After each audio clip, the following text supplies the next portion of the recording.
Thanks. Welcome back. Everyone had some Tim Hortons at the break? No? Okay. Now, this discussion is going to take a look at how internationally renowned companies are finding success in Asia through the Hong Kong platform. But more specifically, each of the companies featured in our panel is headquartered or was founded in Canada. So what is this Canadian connection to Hong Kong? As you heard from some of the speakers this morning, Hong Kong is often referred to as Canada's largest city of non-residents, with more than 300,000 Canadians living in Hong Kong. The Canadian business community itself is large and substantial. As of June 1st, 2014, there were 16 regional headquarters and 29 regional offices for Canada's largest companies in Hong Kong. All of our major banks are there. Financial services giant Manulife Financial has been operating in Hong Kong since 1898 and is a major blue chip listing on the Hong Kong Stock Exchange. Air Canada, Bombardier, Four Seasons, Lululemon, Maple Leaf Foods, Mitel, Sun Life Financial, the Port of Montreal, many of our major pension funds like CPPIB and Teachers are there. The Canadian government has officially been present there since 1923. Many of our provinces have trade development offices there, such as BC, Alberta, and Quebec. The Canadian Chamber of Commerce, and I know we've got some folks from CanCham Hong Kong in the room here today, with 1,100 members, is the largest Canadian business association outside of Canada and one of the largest international chambers in Hong Kong. And here at home, 30-year-old Hong Kong Canada Business Association, with more than 1,300 members in 8 cities across Canada, is one of the largest bilateral trade associations in Canada. I share all these numbers to say we are a huge force in Hong Kong. There's a tremendous natural network that exists for our business community. So what is the advantage of Hong Kong to Canadian companies? And how is the city's international business network enabling us to succeed? And as Asia has continued to change and develop, how too has Hong Kong? Here with the answers to these questions is our panel of international business leaders. I'd like to introduce them now and invite them to make 5 to 7 minutes of remarks about their organizations and how the network that is Canada is helping them find success in Asia through Hong Kong. First, from Manulife Financial. Manulife is the longest continuously operating international financial services organization in Asia. As I mentioned, it's been active in Hong Kong since 1898. And Asia itself is a very significant part of Manulife worldwide. In 2014, it represented more than 1/3 of its global insurance revenues, 15% of its wealth management earnings, and more than 40% of global earnings. Today, Manulife is active in more than 12 Asian countries with a workforce of over 9,500 and an agency force of 57,000. Joining us today is Donald Guloien, President and CEO of Manulife, a 34-year veteran of the company. Immediately prior to assuming his current role, Donald was Senior Executive Vice President and Chief Investment Officer, where he was recognized as a leading global investment executive. And this is somebody who, in between, your transit issue is more airport and airplanes, I believe, less about Gardner and 401 series roads. Donald, please join us on stage.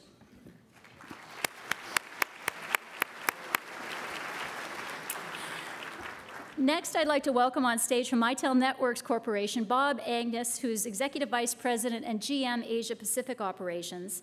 Founded in Ottawa 40 years ago, today Mitel is a $1 billion communications technology company operating in over 100 countries with more than 60 million end users.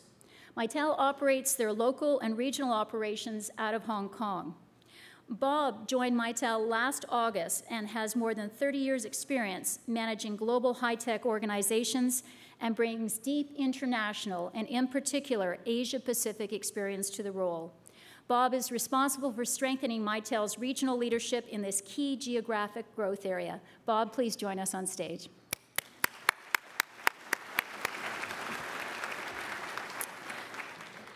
And from Rhombus International Hotels Group, Kelvin Mack is founder and president.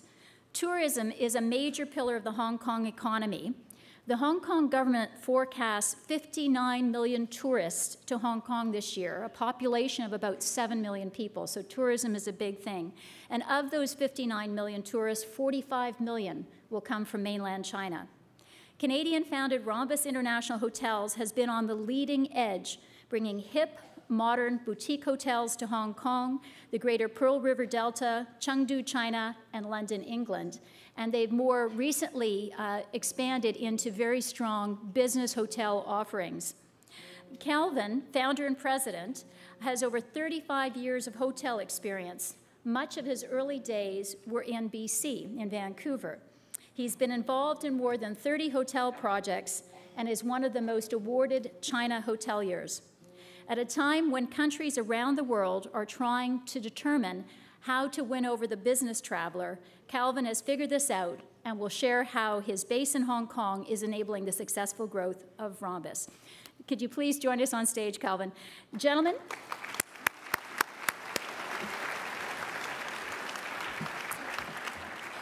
Gentlemen, you bring a wealth of tremendous experience across a range of very interesting sectors. Donald, if I could ask you to take the podium for 5 to 7 minutes. Thank you, Jan, for your most kind introduction.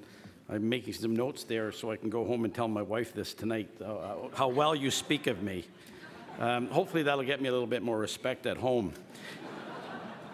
And thank you to the Hong Kong Trade Development Council for inviting me this morning. Good morning, everyone. It's an honor to be with you today. Think Asia, think Hong Kong. I think I said that earlier on a video, I'm told. Manulife has been doing that for 120 years. As Jan said, we entered Hong Kong in 1898. In fact, that was only 10 years after the founding of our company. So when we think of forward thinking at Manulife, I really talk about people in the past who set out on a boat to Hong Kong 10 years only after the company was founded. And in fact, before we entered the United States, we entered Hong Kong. So I think you might say that we're committed. Over the decades, Hong Kong became known within Manulife as our Asian flagship. As well as being a very substantial market in and of itself, it also set the standards of professionalism for our operations across the region of Asia. We do, as Jan said, a third of our global business in Asia today. The other two markets, roughly a third, are the United States and Canada, but Asia represents a third, and as you can expect, it's a very fast-growing piece of the entire enterprise. Hong Kong is a very large part of our success. It is our second biggest market in Asia, behind only Japan, and generates over 1/5 of our Asian sales. Of the 7 million customers we serve in the region, nearly 2 million in Hong Kong, and that is 1 in 5 of the population. In fact, our small survey earlier today, and talking about some of the people organizing the event, we had roughly 20% of them as customers. You might think that a highly developed economy like Hong Kong would produce low single-digit growth as best. To the contrary, the Manulife story in Hong Kong continues to be a growth story. Our annual Hong Kong insurance sales last year increased 15%, and our wealth sales increased by 18%. So it's certainly not single-digit growth. Our first quarter results so far this year surpassed even those numbers, and I'm very confident about the outgrowing growth in the years ahead. On top of all that, Hong Kong is also the hub for our regional operations in Asia, covering 12 markets in all. Between our local and regional units, we employ over 1,800 people in Hong Kong, more than almost any other market in Asia. Among the many other attractions of Hong Kong, on a human level, I'd add that anyone coming from Canada would find it a home away from home. In fact, there are over 300,000 Canadians living in Hong Kong, and I've heard estimates as high as 450,000, which makes it the highest number anywhere outside North America, making Hong Kong's Asia's most Canadian city. So point number one, if you're thinking of entering Asia, think Hong Kong. If you want to be a global business, you have to be there. Building on that, my second point is, if you do in fact have the ambition of being a global business, you simply have to be in Hong Kong. Manulife's experience is that Hong Kong is perfectly suited as a launch pad to a wider region. It has all the right hardware. From Hong Kong, you can reach half the world's population within 5 hours. And you can do so easily, quickly, and in great comfort. Anyone who has been to the Hong Kong airport will tell you that it has peerless infrastructure and one of the best airports in the world. It also has the right software, namely the rule of law, an independent judiciary, no foreign ownership restrictions, and a low and simple tax regime, one of the least corrupt economies in the world, and a highly educated English-speaking workforce. What more could you have for software? The regional dimension is very important when you consider the scale of the opportunity in all of Asia over the coming years. By the year 2025, Asia's household wealth will be nearly twice the size that of North America. Yes, nearly twice the size of North America. In just 10 years' time, Asia's household wealth will be double that of North America.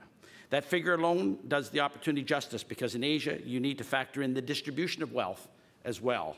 And here I'm referring to the growth of the middle class. By 2025, Asia's middle class will be 8 times the size of North America's. In fact, by that date, fully 2/3 of the world's middle class will reside in Asia. Those families will be your potential customers. And all that's to say nothing of Hong Kong's role in helping you tap into the world's second biggest market, and that is China. Through closer economic partnership arrangement known as CEPA and many other ways, Hong Kong continues to play its traditional and wholly positive role in accessing opportunities in China. The Hong Kong Trade Development Council putting on events such as this being a very obvious example. Given the scale of the opportunity in China and across the region, we at Manulife now see ourselves not so much as a Canadian company operating abroad, but a global company that happens to have Canadian roots. And as a global company, Hong Kong is now as important as our head office here in Toronto, our US office in Boston, or our Canadian office in Kitchener-Waterloo. That's in part why we invested nearly $4.5 billion Hong Kong in a new state-of-the-art home, 500,000 square feet, for a regional office in Hong Kong.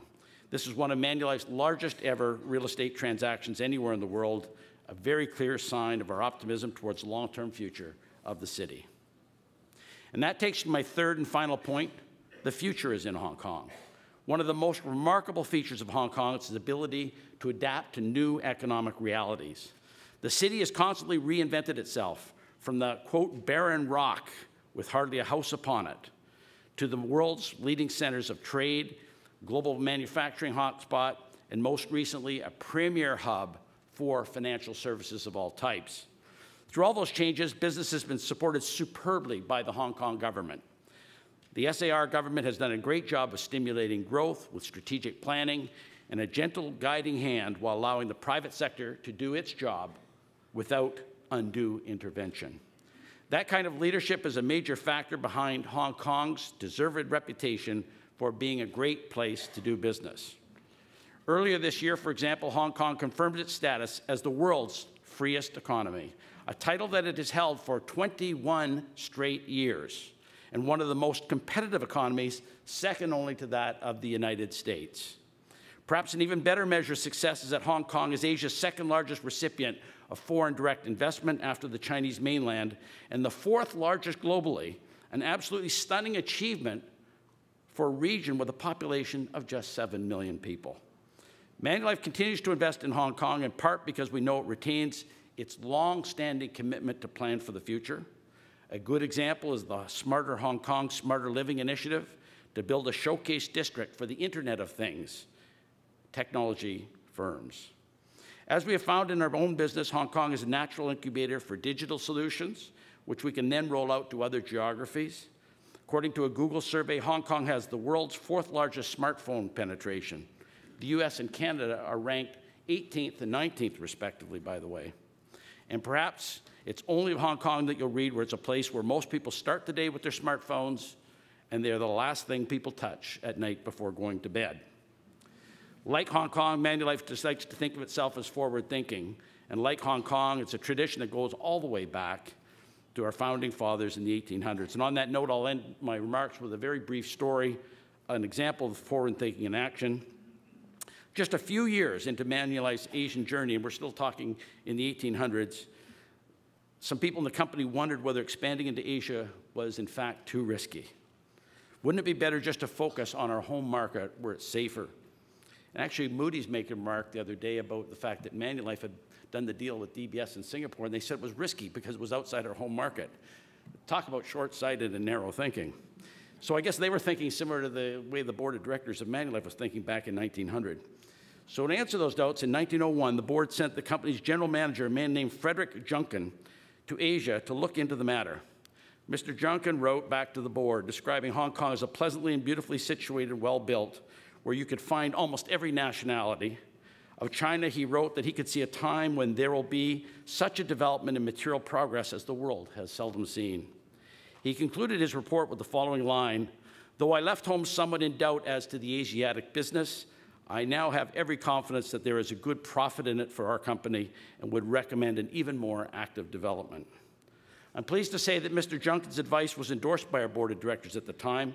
It's a call echoed even louder by our board today, and it's advice that I strongly pass on to you with the small but important amendment that when you think Asia, think Hong Kong. Thank you. Good morning. Let me just get organized here. I'm not going to talk about the opportunity in Asia this morning. You've heard it all morning. It's a huge opportunity. I got involved personally with China and Hong Kong back in 1997 when I was working on my MBA. And I did my master's thesis on China's ascension to the WTO. And before I did that master's thesis, the only thing I knew about China was what I ordered at the local Chinese restaurant, which obviously wasn't very much. So I worked on my thesis, and I made my first trip to China in 1998, and I came back, and I was stunned. I was just absolutely stunned at what I had seen. I couldn't comprehend all of the activity, all of the energy, all of the positiveness, all of the welcoming features of the culture and the people. And at the time, I was a general manager for a company called Tektronix. We had always had a fairly large presence in Asia, but I came back and I was convinced we needed to make a much bigger investment. And I lobbied the company, and from there, we grew our business from about 50 million to 210 million by 2008. So in about a 10-year period, we grew our business. And some of the things I'd like to talk about with respect to that and respect to the company I work for today, Mitel Networks, which is headquartered in Canada. In contrasting the two opportunities, Mitel has been in Asia and operating into Asia through Hong Kong since the early 90s. But our business there today is relatively small. Actually, in all of Asia, our business is only about 40 million on a revenue of about 1.1 billion. And it's small because we never made the big commitment that we're in the process of making to the market. So one of the things about looking at going to Asia, and in particular looking at going to China, is really understanding what you're going after and are you willing to make the commitment. You can't dip your toe in. The market is just too big and too overwhelming, and there's so much energy, and there's so many force fields that'll pull you in multiple directions that if you don't have alignment in your company to make the commitment and make the investment over a longer-term horizon, it's going to be difficult to be successful. But there is success there. And I lived in Shanghai for 10 years, and I used to network with a lot of the foreign companies. And you could see the companies that were very successful, they had a passion and an energy for the market all the way to the top and up to the board of directors. And the ones that were struggling and losing money and hiring and laying off were the companies that didn't make that investment. So if you're willing to make the investment, if you see that market as a place you want to go, there are some things to consider. What is the market you want to go after? Being clear about that and being clear about what your competitive advantage is going to be, because the big nuggets of gold aren't on the street anymore. The market is relatively mature. Maybe 20 years ago you could go and pick up nuggets of gold off the street, but that doesn't exist now. What's the market you're going after? And in terms of Hong Kong and the relationship with Hong Kong and your business, do you value consistency and predictability in your business dealings? Is it important to have access to currency movement? Is it important to be protected by laws that are in alignment with international developed nation norms? Are you interested in the tax advantages? Import-export advantages. How easy is it to move things through customs in and out of the location, and how clean is that process? And how important is it, if you're going to enter that market to you, is it to find partners who really understand what it takes to do business in mainland China and in other parts of Asia, actually. How important is it for you to find partners that can guide you through those learning and formative years as you build your business? So there's a few thoughts when you're looking at this big, giant monster from the outside. It's not as scary as it seems. I remember when I first went there and we started building businesses, it looked overwhelming. But it's not as scary as it seems if you can find the right partners and the right mentors. You can't go in halfway. If you do, you'll get eaten alive by the competition. I've had the opportunity to do business all over the world. I've never seen a market as competitive and cutthroat as it is in China. You have to be ready to go in. You also have to understand really clearly the market dynamic. I used to teach an MBA class there. It started out as a class around how to do business in China. It morphed into, the longer I live here, the less I understand. Meaning, once you really live and immerse yourself in that culture, if you've grown up in the West, you realize it's so complicated and so different from what we know that you'll never really understand it. So you have to really have really good partners and mentors to guide you through that process. In order to get those good partners, they need to be fully vetted. There's a lot of people out there today promoting their expertise in Asia that will bring you great riches and great market success, and maybe they can. Just make sure you fully vet them, and their value system and their understanding aligns with the culture in your company and your culture. There's a lot of help available, especially in Hong Kong. Hong Kong is one of the most internationally and culturally diverse places I've ever been in my life.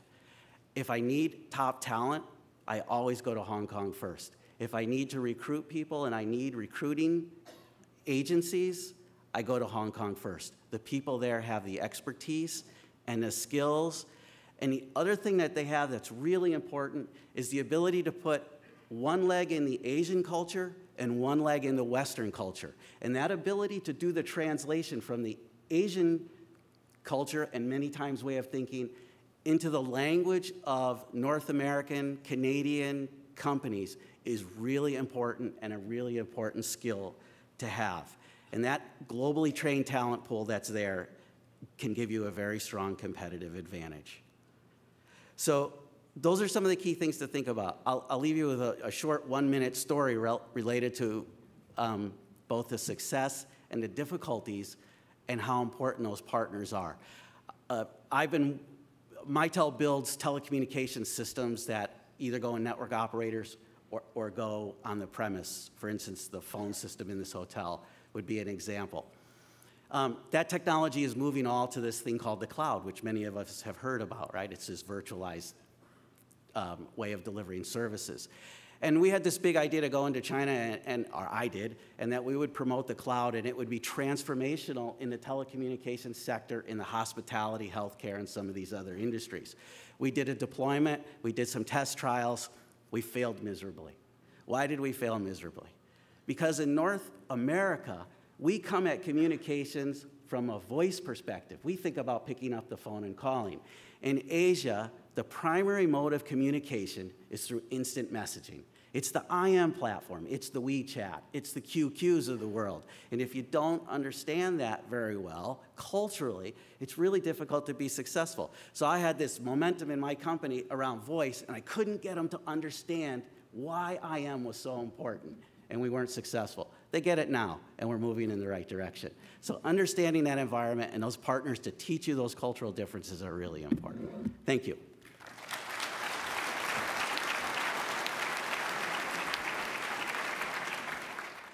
Anyway, thank you, Janet, for the wonderful introduction. And good morning, everyone. It's definitely an honor to be here today, and especially to be back to Canada, having spent over 30 years living and building my hospitality business in Vancouver. So what made me decide to move my operations overseas all the way to Hong Kong? Well, first off, I'm sure many of you here today feel the same way as me, in that Hong Kong is a land of opportunity. It's definitely suitable for any individual who is motivated, driven, and self-confident in believing in him or herself to fulfill their dreams of building their business on the international stage. And if you are looking for any challenging environment with competition, then don't look further. Hong Kong was recently ranked as #2 most competitive economy in the world. This is exactly the way I felt when I was offered an opportunity to build a 324-room hotel from scratch 10 years ago in Hong Kong. It was a great challenge, and I seized the chance and went from 0 hotel to up to 7 hotels within 10 years, and currently operating 5 hotels, as we also sell properties for owners and investors if this is a good profit return. For example, the last transaction we made just 2 years ago, we let more than double the investment for the owner within 3 years while under our management. In fact, Rhombus can build, convert, manage, consult, and assisting hotel manager to buy and sell their hotel properties. And we can also be the owner's rep. Our philosophy back then was the same as it is now. With the hospitality business, we were constantly approached by hotel owners and investors. However, we do not take every project unless, we believe that the project will bring profit to the owner in the future. Secondly, we want to make sure the chemistry mix between the owner and ourselves is there, because without chemistry, no matter how good you are, the project won't go right. And then finally, we have to believe in the project before we accept the contract. And with this will, we visioned Hong Kong as a correct fit for our company. Hong Kong was and still an international hub with a free economy where East meets West. It has a large number of global investors and foreign tourism industry, low taxation, excellent infrastructure, efficient transportation, high demand for skilled workers and professionals, limited labor union restrictions, and legal transparency. Ultimately, it's still an international financial center. The highly dense population of Hong Kong and high traffic volume of travelers and products through some of the busiest airports and ports in the world make it a paradise for any business, and especially for hospitality and tourism industry. Hong Kong location make a strategic favorable for doing business with Greater China, and is a gateway to huge potential and new market for Canadian business. Although some people view Canada and Hong Kong as very different, but in my eyes, live half my life in each area, I see them quite similar. Traditionally, both have roots and foundations that were based on British ruling. You find some differences in development, such as driving on the opposite side, but ultimately, the culture diversity, quality of education, medical structure, transportation, and laws are very similar. Furthermore, in early 1990, there was an enormous wave of Hong Kong immigrants coming over to Canada, and many who returned back home, resulting in a collaborative mix in multiculturalism. So what does Hong Kong have to offer Canada in terms of support for the SMS? It's actually in front of you. Networking with those who have already set their roots in the Canadian Chamber of Commerce in Hong Kong and Hong Kong Canada Business Associates are the two strong sources as starting point for any new business. And we are also very thankful to have the Hong Kong TDC to help ourselves and all SME with everything from providing survey to skill, and I have definitely had a wonderful relationship with them. So what's stored in for the future Canadian SME in Hong Kong and Greater China? Although the economic boom in China is not as great as it was 10 years ago when I started my move to Hong Kong. However, there is still great potential for locating untapped resources. As Hong Kong is the ideal gateway to Greater China, we see more and more rapid transit being constructed. The Triangle Hong Kong, Macau, Zhuhai bridges, the express train linking the mainland directly with Hong Kong stations, and possible loosening of immigration and visa restrictions. In fact, our business also use Hong Kong as a launching platform to enter into China, where we build and operate our Rhombus hotel in Chengdu. That is, to this very day, is second place in revenue per available room, and within the top 10 TripAdvisor out of in all the hotels in the whole city. Let's not forget Hong Kong is China. If so, you are successful in Hong Kong, then actually you are already successful in China. And once you do that, you can be successful anywhere you want to be. Finally, if any one of you or your company wants to develop your business further or even chasing your independent dream to be one of the millionaires in the future, do think Asia and think Hong Kong. Thank you.